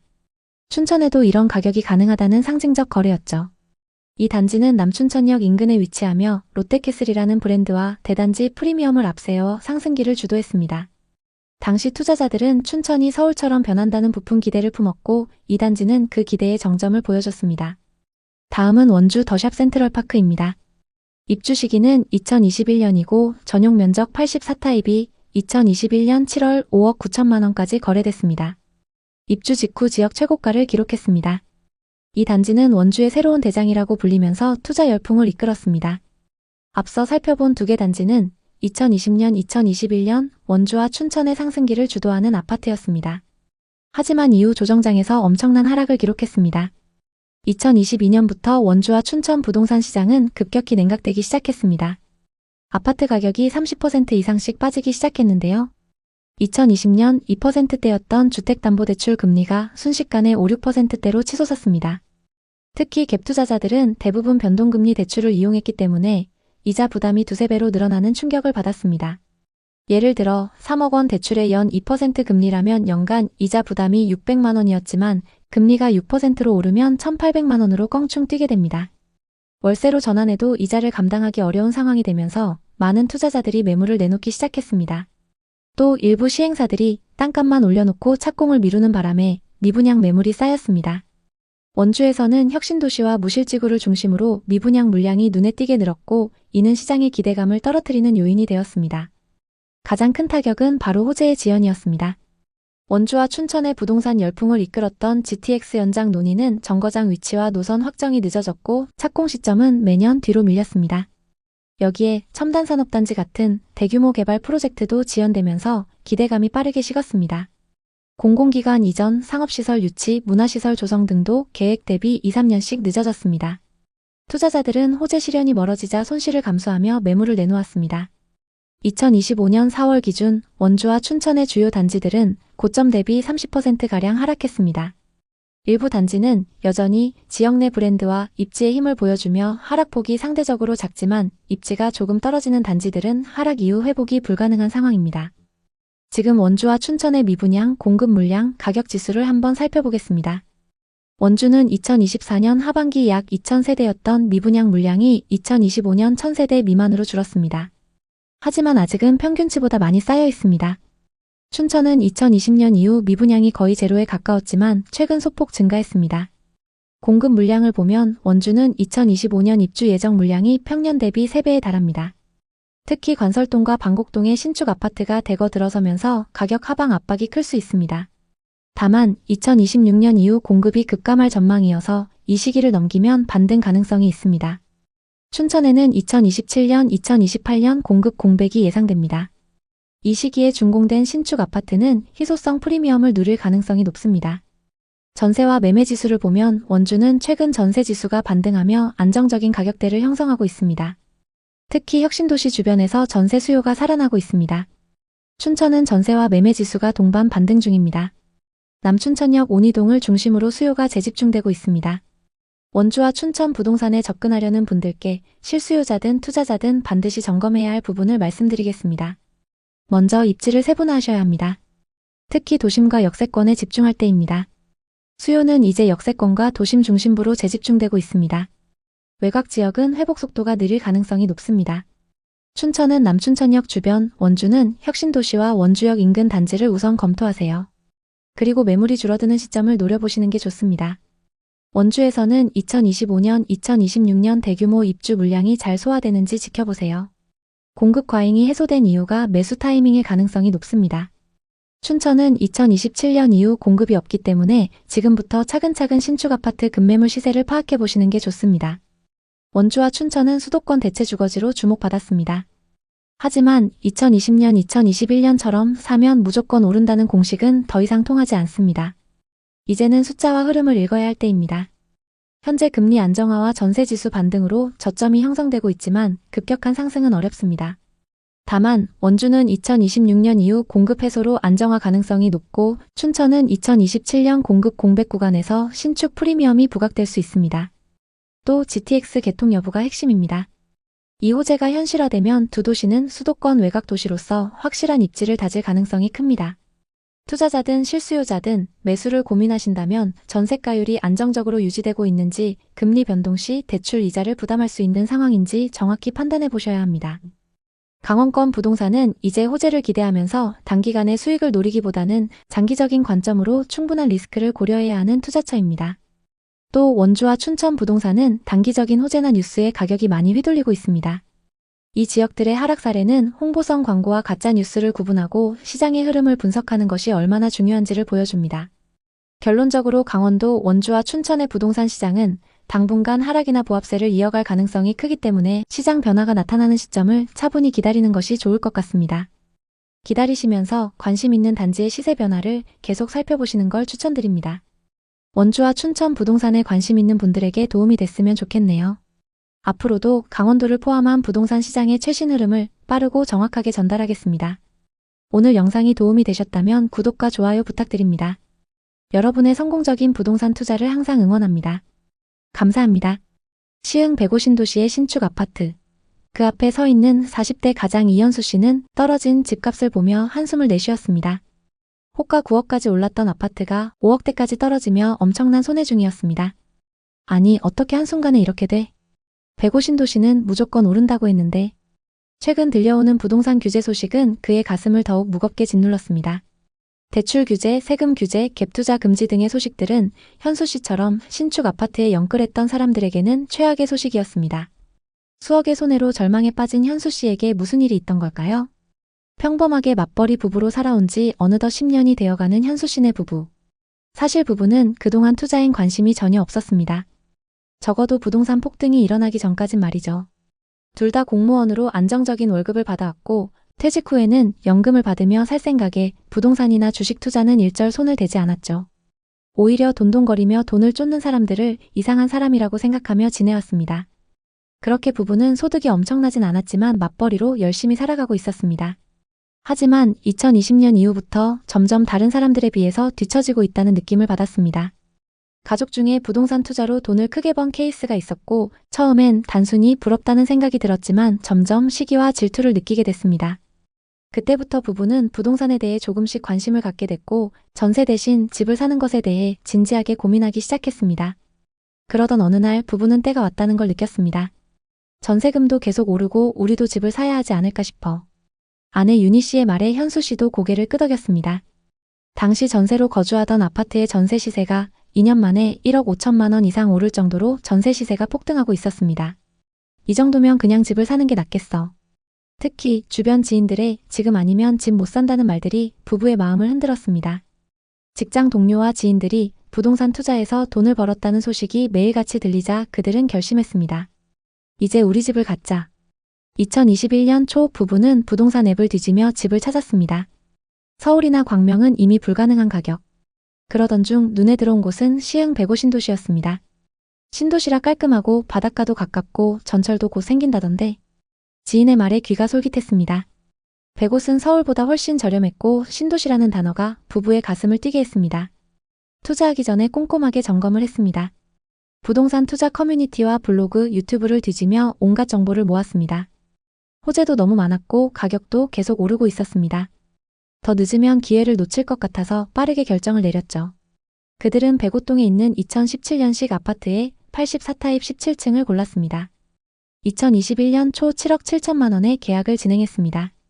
대출은 4억 6천만 원을 받았고 기존 전세 보증금과 예금을 탈탈 털어 자금을 마련했습니다. 계약서를 쓰는 날 윤희 씨는 웃으며 말했습니다. 드디어 우리도 집이 생겼어. 아이에게도 떳떳한 부모가 된 기분이야. 현수 씨도 미소 지으며 고개를 끄덕였습니다. 앞으로 집값이 오르기만 하면 돼. 매수 타이밍이 너무 좋았던 걸까요? 계약 후 4달 만에 같은 단지, 같은 평형의 매물이 8억 6,500만 원에 거래됐습니다. 여보, 이거 진짜지? 반년도 안 돼서 1억 8천만 원이나 올랐어. 그동안 월급을 악착같이 모으며 겨우 자금을 마련했던 부부는 허무할 정도였습니다. 돈은 이렇게 버는 거였구나. 지금이라도 부동산 투자를 한 게 진짜 너무 다행이다. 호가 시세는 이미 9억을 넘어 있었고 부부는 10억까지 올라야 팔 거라며 자신만만했습니다. 집을 사지 않는 사람들이 이해가 안 갈 정도였죠. 이대로 쭉 상승할 거라 믿으며 시간이 흘러갔습니다. 그러던 어느 날 분위기가 바뀌기 시작했습니다. 뉴스와 부동산 커뮤니티에서는 위기설이 흘러나왔죠. 2022년 기준금리가 치솟으면서 이자가 급격히 상승했습니다. 대출 이자가 월 180만 원을 넘어가면서 매달 100만 원 이상의 추가 지출이 생겨버린 거죠. 이게 뭐야? 계산이 안 맞잖아. 윤희 씨는 불안한 눈빛으로 현수 씨를 바라봤습니다. 현수 씨는 말없이 고개를 숙였습니다. 기다려봐, 금방 괜찮아질 거야. 가게는 빠르게 무너졌습니다. 외식을 아예 끊고 아이 영어학원도 하나 정리했습니다. 미안했지만 어쩔 수 없었죠. 아이는 부모의 표정을 읽기 시작했습니다. 엄마, 왜 이렇게 자꾸 한숨 쉬어? 초등학교 5학년인 아들이 물었습니다. 윤희 씨는 웃으려 애썼지만 눈가는 촉촉해졌습니다. 현수 씨는 돈 내기만 나오면 입을 굳게 다물었죠. 부부는 점점 말수가 줄어들었습니다. 어느 날 윤희 씨가 부동산 앱을 열었습니다. 그들이 6억 8천만 원에 샀던 집은 이제 4억 6천만 원에 거래되고 있었습니다. 무슨 일이야? 2억이 넘게 빠졌다고? 윤희 씨는 믿을 수 없다는 듯 화면을 뚫어지게 바라봤습니다. 도저히 믿을 수 없던 부부는 부동산에 들렀습니다. 사장님, 집값이 왜 이래요? 부동산 사장은 냉정하게 말했습니다. 요즘 어딜 가나 똑같습니다. 방법이 없어요. 5억 초반이면 가능성이 있을 거예요. 현수 씨는 한숨을 내쉬었습니다. 그냥 좀 더 기다릴 걸 왜 그렇게 급하게 샀을까? 전세로 돌리고 이사를 갈까도 고민해봤지만 전세가도 많이 떨어졌고 대출 때문에 월세 두는 것도 불가능했죠. 매월 180만 원 넘게 이자를 내는데 집값도 2억이나 빠졌다니. 너무 후회된다. 잊고 지내보려 해도 계속 시세를 확인할 수밖에 없었습니다. 2025년 5월 해당 아파트 고층 매물이 거래됐습니다. 거래 금액은 5억 9천만 원. 23년에 비해서 상승하긴 했지만 아직 1억가량 손실 중입니다. 부부는 본전까지 회복하길 기다리고 있습니다. 대체 이 지역에 무슨 일이 있었던 걸까요? 지난 폭등장일 때 서울의 강력한 규제로 많은 투자자들이 안산과 시흥으로 몰려들었죠. 하지만 2025년 현재 이 지역들의 집값은 급격한 하락세를 보이고 있습니다. 어떤 아파트는 최고가 대비 반토막이 됐고 영끌에서 투자한 2030 세대들은 이러지도 저러지도 못하는 상황입니다. 이게 대체 무슨 일일까요? 대표적인 사례로 백오 신도시 신축급 대단지의 시세 변화를 살펴보겠습니다. 전용 면적 84타입 기준 가격 변화를 보면 정말 변동폭이 엄청납니다. 2019년 말 3억 초반하던 아파트가 2021년 말에는 7억 중반까지 올랐습니다.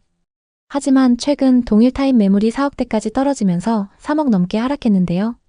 2년 만에 2배 넘게 올랐던 가격이 지금은 최고가 대비 3억 이상 하락한 금액대에 거래되고 있습니다. 지난 몇 년간 안산과 시흥은 사두면 무조건 오르는 곳이라고 불렸습니다. 실제로 안산과 시흥의 아파트 값이 자고 나면 몇 천만 원씩 오른다는 소문이 돌 정도로 뜨거운 투기 열풍이 불었습니다. 갭 투자로 들어온 사람들도 많았습니다. 실거주할 필요가 없다. 어차피 전세든 매매든 계속 오를 테니까 이런 믿음이 컸죠. 다른 지역에 비해 저렴한 가격에 갭 투자와 단기 시세 차익을 노린 투자자들이 몰리면서 엄청난 상승을 기록했습니다. 심한 곳은 분양가의 3배 가까이 상승하기도 했는데요. 그러나 막상 지금 이 지역의 아파트를 살펴보면 3, 4억씩 하락한 사례가 많습니다. 문제는 상승기 때 투자했던 사람들이 대부분 젊은 세대들이고 이들이 대부분 대출을 받아 아파트를 샀다는 점입니다. 지금 이들은 이자 부담에 허덕이면서도 떨어진 집값 때문에 팔지도 못하는 상황입니다. 빠르게 올랐던 집값은 예상보다 더 빠른 속도로 하락하기 시작했고 한때 떠들썩했던 매매 분위기는 사라졌습니다. 매물은 쌓이는데 거래가 안 되는 거래 절벽 상태가 이어지고 있죠. 이럴 때는 가격을 낮추더라도 매수자가 쉽게 나타나지 않는데요. 특히 시세보다 훨씬 싼 경매 매물마저도 유찰되는 건 실수요자들이 앞으로 더 내려갈 수 있다고 보는 거죠. 그래서 매물은 있지만 거래는 없는 상황이 이어지고 낙찰가율마저 하락하면서 시장 전체가 하락세를 이어가고 있습니다. 안산과 시흥의 부동산 시장은 최근 몇 년간 많은 변화를 겪어왔습니다. 이 변화는 단순히 가격 변동을 넘어서 지역 경제와 주거 환경에 큰 영향을 미쳤습니다. 특히 최근 몇 달간 부동산 거래가 급격히 둔화되면서 사람들의 우려가 커지고 있습니다. 계속해서 상승 거래됐던 신축 아파트들이 하락세를 보이고 있으며 그 하락폭은 거의 40%에 가깝습니다. 예를 들어 100옷 호반 서밋플레이스 전용 84타입은 2021년 7월 10억 원에 거래되었으나 2025년 2월에는 5억 9천만 원에 거래되며 4억 1천만 원이 떨어졌습니다. 만약 2021년에 이 아파트를 사지 않고 지금 현재 이 아파트를 샀다면 대출 없이 4억 1천만 원을 절약할 수 있었고 이자만 따져도 연간 약 100만 원 이상 절약할 수 있었던 상황입니다. 사람들이 예상했던 개발이나 교통망 확장 등은 생각보다 더디게 진행되었고 그로 인해 가격 상승이 지속되지 않았습니다. 한때 급등했던 부동산 가격은 급격한 하락세로 돌아섰습니다. 물론 장기적으로 보면 수도권 서남부의 발전 가능성을 무시하긴 어렵습니다. 언젠가 시와오, 송도, 인천국제공항과의 연계가 실현되고 서울대병원까지 들어서면 큰 변화를 맞이할 수 있습니다. 문제는 이 모든 계획들이 이미 오랫동안 지연되고 있다는 사실입니다. 상승기에 투자했던 사람들이 바라던 2, 3년 뒤 급등 시나리오는 완전히 어그러진 상태입니다. 되려 최소 5년 이상은 기다려야 한다는 의견과 개발이 구체화돼도 금리나 경기 상황이 어떻게 바뀔지 모른다는 식의 부정적인 의견이 많이 나오고 있습니다. 안산과 시흥 부동산은 미래 가치가 있지만 아직은 신중한 접근이 필요합니다. 이제 이 지역의 부동산 시장, 특히 비싸게 거래된 곳들의 현재 상황에 대해 자세히 살펴보겠습니다. 안산부터 보겠습니다. 안산시 단원구 선부동에 위치한 이편한 세상 선부입니다. 이 아파트는 1차와 2차로 되어 있고 2018년식 414세대 최고 29층입니다. 서해선 선부역 인근에 위치하고 있는데요. 선부역은 신안산선 개통 호재로 주목받고 있습니다. 역세권 중심 상권도 가깝고 공원을 품고 있어서 생활 인프라가 좋습니다. 전용 84타입 매물이 2021년 최고가 7억 9,500만 원에 거래됐습니다. 84타입의 분양가는 3억 7천만 원이고 상승장일 때 분양가에서 4억 2천만 원 상승했습니다. 현재 시세는 어떨까요? 거래 내역을 자세히 한번 살펴보겠습니다. 최근 6층 매물이 5억 5,700만 원에 거래되면서 2억 4천만 원이나 하락했는데요. 정말 이 정도로 하락한 걸까요? 최고가에 거래된 매물은 이편한 세상 선부 202동 2101호입니다. 84타입 기준 매매가 7억 9,500만 원으로 이 아파트에서 가장 최고가에 거래됐습니다. 40대 부부가 공동명의로 상승장 끝물에 투자했는데요. 현재는 실거주하고 계시네요. 9,500만 원에 거래됐던 매물과 최근 5억 5,700만 원에 거래된 매물은 같은 타입 매물입니다. 다만 각각 6층, 21층으로 층수가 꽤 많이 차이 나는데요. 현재 201동 84타입 고층 매물이 6억 500만 원부터 나와 있습니다. 현재 호가 시세가 최고가보다 2억 정도 저렴하게 나와 있습니다. 실거주 목적으로 매수하긴 했지만 고점 대비 많이 하락해서 회복하려면 시간이 꽤 걸릴 것 같습니다. 다음은 시흥 105 신도시 중흥 S클래스입니다. 2019년식 1208세대로 신축 단지인 만큼 전세 월세 수요가 높은데요. 단지 바로 앞에 정황 IC가 위치해서 서울 수도권 전역으로 이동이 편리합니다. 단지 앞으로 인천 앞바다와 월곡포구 그리고 길 건너에 신세계 아울렛이 위치하고 있습니다. 전용 84타입 매물이 2021년 최고가 8억 7,500만 원에 거래됐습니다. 84타입 분양가는 3억 1천만 원이었습니다. 상승장일 때 여기서 5억 6천만 원가량 상승했는데 현재 시세는 어떨까요? 거래 내역을 자세히 한번 살펴보겠습니다. 최근 17층 매물이 5억 3천만 원에 거래되면서 고점 대비 3억 5천만 원이나 하락했는데요. 이 정도로 많이 하락했을까요? 2021년 소유권 이전된 이력이 있습니다. 시흥 100옷 중흥 S클래스 111동 1302호입니다. 84타입 기준 매매가 8억 7,500만 원으로 이 아파트에서 가장 최고가에 거래됐습니다. 소유자 현황을 보면 실거주 목적으로 매수한 걸 볼 수 있습니다. 상승기 때 13층 매물이 최고가 8억 7,500만 원에 거래됐습니다. 그리고 최근 17층 매물이 5억 3천만 원에 거래되면서 3억 5천만 원 하락했습니다. 층수와 타입을 자세히 살펴보겠습니다. 8억 7,500만 원에 거래됐던 매물은 이 아파트의 84 B타입 매물입니다. 그리고 최근 5억 3천만 원에 거래된 매물은 84 A타입 매물입니다. 타입별로 금액 차이가 꽤 나기 때문에 직접 비교하기에는 조금 무리가 있습니다. 84 A타입 하위 평균가는 4억 6,500만 원, 일반 평균가는 5억 2천만 원입니다. 그리고 84 B타입 하위 평균가는 5억 4,250만 원, 일반 평균가는 6억입니다. B타입이 1억가량 비싼 걸 볼 수 있습니다. 현재 호가 시세로 고점 대비 얼마나 빠졌는지 확인해 보겠습니다. 최고가에 거래됐던 84 B타입 호가 시세를 보면 중층 매물이 5억 5천만 원부터 나와 있습니다. 최고가 대비 3억 2천만 원 이상 낮게 매물로 나와 있는 상황입니다. 고점 대비 너무 하락해서 당분간 매도는 어려울 것 같습니다. 부동산은 떨어지는 날도 있고 오르는 날도 있습니다. 문제는 어떤 지역에 얼마나 대출을 끼고 샀느냐죠. 고점에 대출을 많이 껴서 산 사람들은 지금 한숨을 쉬고 있지만 반대로 이제야 매수 타이밍을 노리는 사람들은 좀 더 바닥이 나올지 지켜보자며 침착하게 기회를 엿보고 있습니다. 중요한 점은 높이 오르는 곳은 그만큼 내려갈 여지도 크다는 시장의 법칙을 잊지 않아야 한다는 것입니다. 안산과 시흥은 앞으로도 많은 변화가 예상되지만 그 기대감이 현실화되기 전에는 한동안 조정기를 겪게 될 가능성이 큽니다.